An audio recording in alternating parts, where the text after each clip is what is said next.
دي بص في عينيها بنظرة كلها عشق، وسكت الكلام تماماً وهو بياخدها في بوسة طويلة ومليانة شوق. وفجأة منى سمعت صوت والدتها بتنده عليها، فحاولت تفك نفسها منه وهي مذعورة.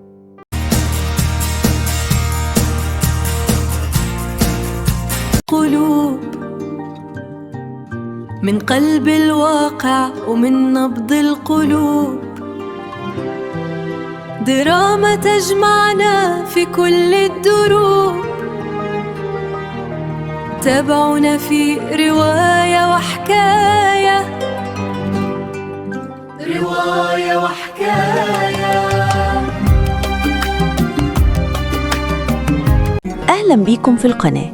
هنا هتلاقوا عالم من الروايات والقصص والخواطر اللي بتمس الإحساس وبتحكي عن تجارب قريبة مننا كلنا. بنقدم محتوى مكتوب ومحكي فيه خيال وواقع ومشاعر صادقة، يمكن تلاقي نفسك في سطر أو فكرة. لو بتحب الكلمة والمعنى اشترك في القناة وفعل الجرس عشان تكون معانا في كل جديد. في المطبخ الدنيا ريحتها قهوة وفطير يفتح النفس. سهيلة واقفة قدام البوتاجاز لابسة لبس بيت رقيق ومبهج وشكلها زي القمر، عمالة تدندن بابتسامة وبتحضر صينية فطار ملوكي.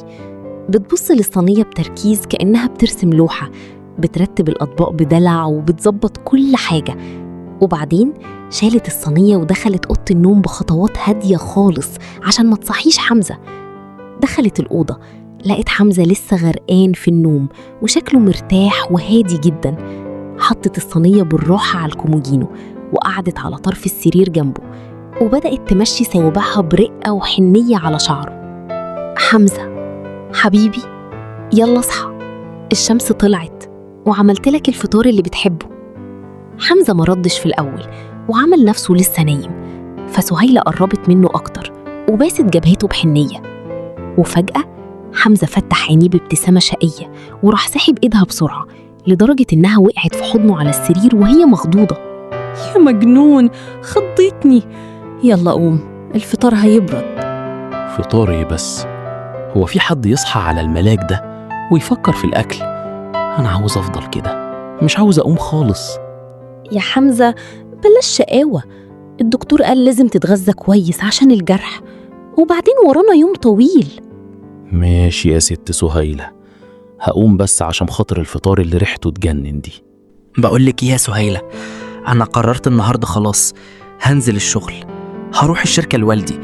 مش عاوز أفضل قاعد كده، وحاسس إني استرديت عافيتي خلاص. مش بدري شوية يا حبيبي، لسه ما كملناش أسبوع في الشقة. لازم أرجع يا روحي، وبما إني هرجع فكرت إنك أنت كمان لازم ترجعي لجامعتك. كفاية كده تأخير، وأنا اللي هوصلك بنفسي النهاردة. بجد يا حمزة؟ موافقة طبعا، وحشتني الجامعة جدا. عربية حمزة وقفت بالراحة قدام بوابة الجامعة. سهيلة فتحت الباب ونزلت وهي شايلة شنطتها، كانت لابسة ومنورة وزي القمر، وحمزة باصص عليها بابتسامة فخر وإعجاب مش قادر يداريها. خلي بالك من نفسك، ولو خلصتي بدري كلميني أجيلك فوراً. حاضر يا حبيبي، لا إله إلا الله. حمزة رفع إيده وبعت لها بوسة طايرة في الهوا وملامحه كلها حب وشقاوة. سهيلة ضحكت بكسوف وراحت رداله البوسة الطايرة وهي بتشاور له بإيدها، وبدأت تمشي خطواتها ناحية الجامعة وهي حاسة إنها طايرة من الفرحة. فجأة بتظهر منى وفادي وهم واقفين بعيد شوية، كانوا بيراقبوا المشهد اللي كله حب ده، وبدأوا يهزروا ويضحكوا بصوت عالي أول ما شافوهم. يا صباح الكناريا، ايه يا حمزة؟ احنا في الجامعة مش في شهر العسل يا بطل. يا عم قر بقى، واحد ومراته، انت مالك؟ سيبهم يا فادي، دول أحلى 2 في الدنيا. نورتي الجامعة يا سوسو. منورة بيك يا منى، يلا بينا لحسن هنتفضح في الشارع.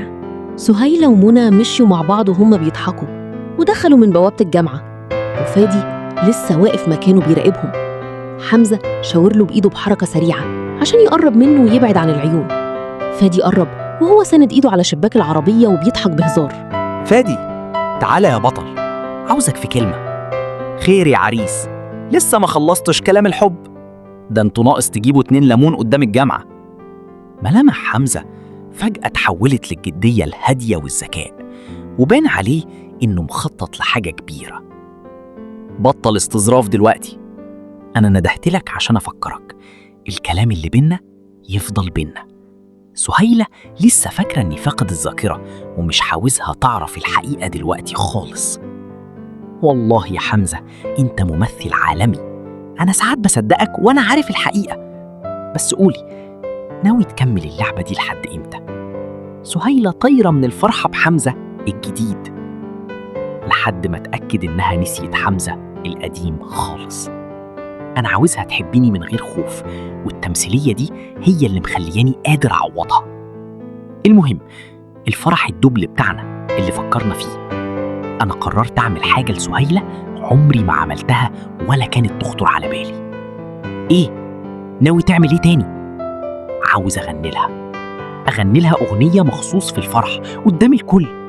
عاوزها تحس إنها ملكة بجد، وإن الليلة دي بداية لدنيا تانية خالص. انت بتغني يا حمزة؟ ده انت شكلك ناوي تخلص على قلبي وقلبهم في ليلة واحدة. خلاص يا صاحبي، سيب موضوع المزيكا والترتيبات دي عليا، وانا هظبط لك احلى دخلة لأغنيتك. بس جهز صوتك يا فنان. حمزة ضحك وخبط على ايد فادي بجدعنة، ودور عربيته ومشي وهو راسم في دماغه خطة الفرح الأسطوري. وفي ساحة الجامعة فادي دخل وهو بيدور بعينه لحد ما لمح منى واقفة مع أصحابها، وقرب منهم بابتسامة تفتح النفس. يا صباح السعادة عليكم يا بنات، مسموح لنا بكلمة مع العروسة ولا المحاضرات هتاخدك منا؟ صحاب منى ضحكوا وانسحبوا بذوق عشان يسيبوهم براحتهم، ومنى بصت له بابتسامة رقيقة وفي عينيها نظرة ذكية كأنها قفشته. إيه يا حبيبي، شكلك وراك خبر مهم، عينك فيها لمعة غريبة. طبعا، انتي لسه شفتي حاجة؟ حمزة وهو بيكلمني عند العربية بره ما بقاش حمزة اللي نعرفه خالص. قال لي إنه ناوي يغني لسهيلة أغنية مخصوص في الفرح، وعاوزني أرتب له كل حاجة عشان تكون مفاجأة العمر ليها. بجد؟ حمزة هيغني؟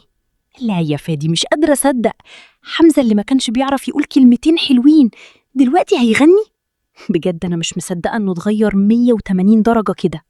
والله ولا أنا، بس واضح إنه ناوي يثبت لها إنه بقى إنسان جديد فعلا. حتى سهيلة وهي داخلة معايا كانت مبسوطة قوي، وقالت لي كلمة وجعت قلبي. قالت لي يا منى، أنا حاسة إني في حلم جميل قوي، وخايفة في أي لحظة أصحى منه واكتشف إنه كابوس. البنت عاشت أيام صعبة ونفسها تصدق إن الأمان رجع لها. يا حبيبتي سيبيهم في حلمهم، بس قوليلي بقى، هو حمزة فاكر إنه هو بس اللي بيعرف يغني ولا إيه؟ ده كده ناوي يخطف الأنظار مني ومنك في ليلة فرحنا. هو ناوي يعمل فيها نجم الحفلة ويسحب البساط من عريس الليلة ولا إيه؟ يا سيدي سيبه يفرحها، وانت أصلا مش محتاج تغني عشان تخطف الأنظار، كفاية وجودك اللي مالي عليا الدنيا. بما إننا بقينا لوحدنا وسط الجامعة، فخليني أقولك إن كل يوم بتحلوي في نظري أكتر. فادي قرب منها خطوة وبصلها بنظرة كلها حب وشقاوة، وحب إنه يخرجها من جو الكلام الجد لجو رومانسي خاص بيهم هم وبس. فادي، بقولك إيه يا منى، إحنا بقالنا ساعة بنتكلم عن حمزة وسهيلة وحبهم وعصافير الكناريا بتاعتهم. إيه؟ مفيش حاجة لينا إحنا؟ يعني هم بقوا زي العسل مع بعض وإحنا نفضل نتفرج؟ يا فادي، احنا في الجامعة، اعقل شوية. وبعدين احنا فرحنا ما بقاش فاضل عليه غير أيام. ما هو عشان ما بقاش فاضل عليه غير أيام أنا مش قادر أصبر. وفجأة وبسرعة ومن غير ما منى تاخد بالها، فادي مال عليها وخطف بوسة رقيقة وسريعة على خدها. منى اتخضت وحطت ايدها على بقها بسرعة، وعينيها وسعت من الصدمة وهي بتبص حواليها بخوف. انت اتجننت يا فادي؟ احنا في وسط الجامعة والناس ممكن تشوفنا. الجنون في حبك مسموح بيه يا أستاذة، وبعدين مفيش حد شايفنا، الكل هنا مشغول في حاله.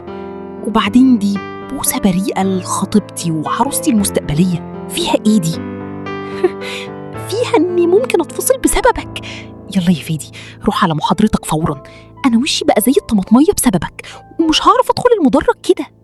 ماشي يا طماطم، هسيبك المرة دي، بس جهزي نفسك عشان في الفرح مفيش مفر. سلام يا قمر.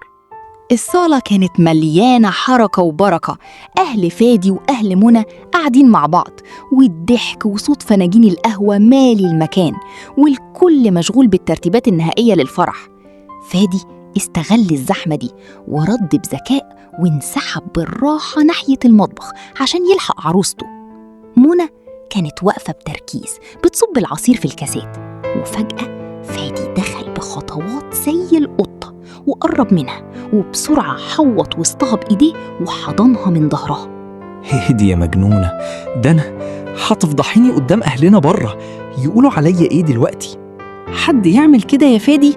خضتني بجد، قلبي كان هيقف فوق المصحف. وبعدين إيه اللي دخلك هنا؟ سلامة قلبك من الخضة يا روحي، بس الصراحة في حد يبقى زي القمر وهو مخضوض كده؟ ده انتي مرعوبة بتبقي أحلى بكتير. انت بجد ما بتتعبش من المعاكسة؟ روح اقعد معاهم بره لحسن يلاحظوا غيابك. الناس اللي بره بيتكلموا في القاعة والعشاء، وأنا هنا بتكلم في مستقبلي، بتكلم في العيون اللي مش هقدر أغيب عنها ثانية واحدة بعد كده.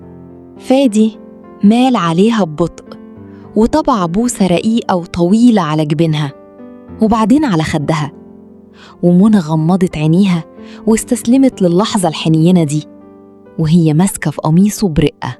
وعد يا منى، فرحنا ده هيكون بداية لأجمل أيام حياتنا، هتكون كلها حب، وهعوضك عن كل ثانية قلق عشتيها قبل كده.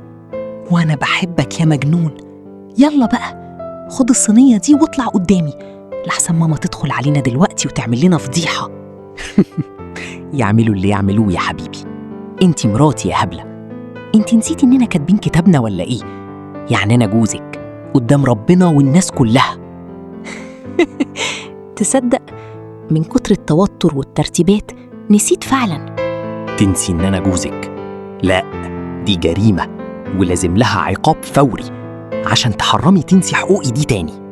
وعقابك ايه بقى يا سيدي الرئيس؟ انا جاهزة للمحاكمة. عقابك اني اقولك بحبك بطريقتي الخاصة. فادي بص في عينيها بنظرة كلها عشق وسكت الكلام تماماً وهو بياخدها في بوسة طويلة ومليانة شوق. وفجأة منى سمعت صوت والدتها بتنده عليها، فحاولت تفك نفسها منه وهي مذعورة. فادي ابعد، ماما بتنده عليا، سمعت صوتها؟ وفي واحدة تزق جوزها وحبيبها الزقة دي عشان خاطر شوية عصير؟ أنا مالي بماما دلوقتي، أنا ليا مراتي اللي نسياني دي. حاضر يا ماما، ثواني والعصير هيكون عندك، اديني جاي اهو.